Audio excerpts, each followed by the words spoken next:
Addiction is devastating families, especially when an overdose turns deadly, and that leaves family and friends to pick up the pieces. We spoke with Richard Lampy, a father grieving the loss of his 23-year-old son following a fentanyl poisoning.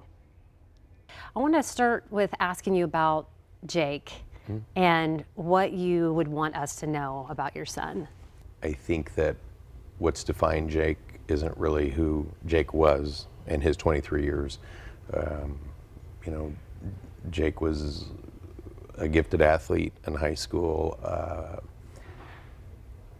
very good worker at his job, rescued many animals, and really had a kind heart. What I would like people to know is that because he had a substance use disorder is not the definition of who this person was, and one of the kindest souls you could have ever met.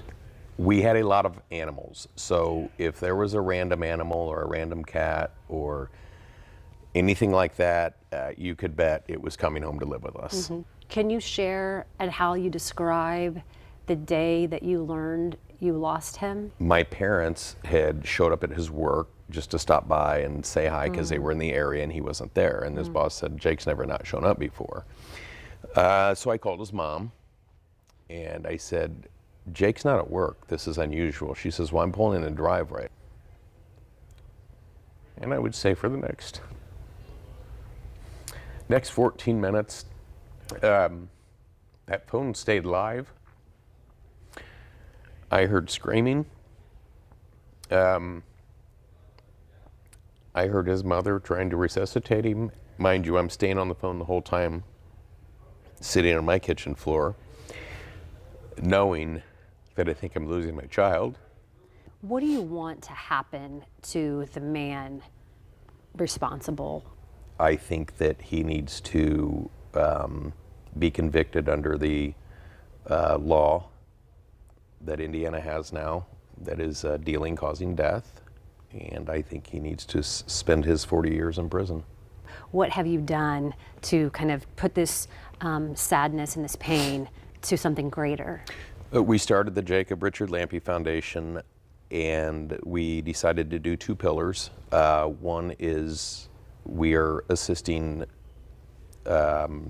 underfunded animal shelters that are no-kill because Jacob rescued so many animals. The second pillar is we're working on helping with deductibles of families that are trying to get their young adults treatment, but maybe they can't afford that deductible. What do you think is the most important thing when it comes to the fentanyl crisis, the poisoning, killing of so many loved ones, including Jake? What is the most important thing to say? I think that the biggest thing is to be aware and to know that nothing is safe on the street anymore.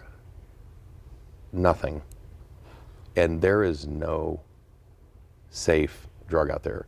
The pill presses, like the pill that Jake bought, and you can go on the DE's website and see this, you can't tell the difference between a fake Xanax, a real Xanax, a fake fentanyl, a real fentanyl. I'm sorry we had to talk about your son like this. It's okay.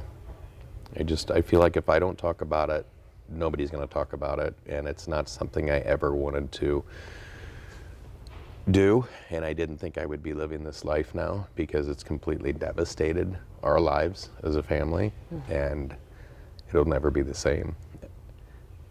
But I feel like if we could keep one family from going through what we're feeling, then we have to stay at this.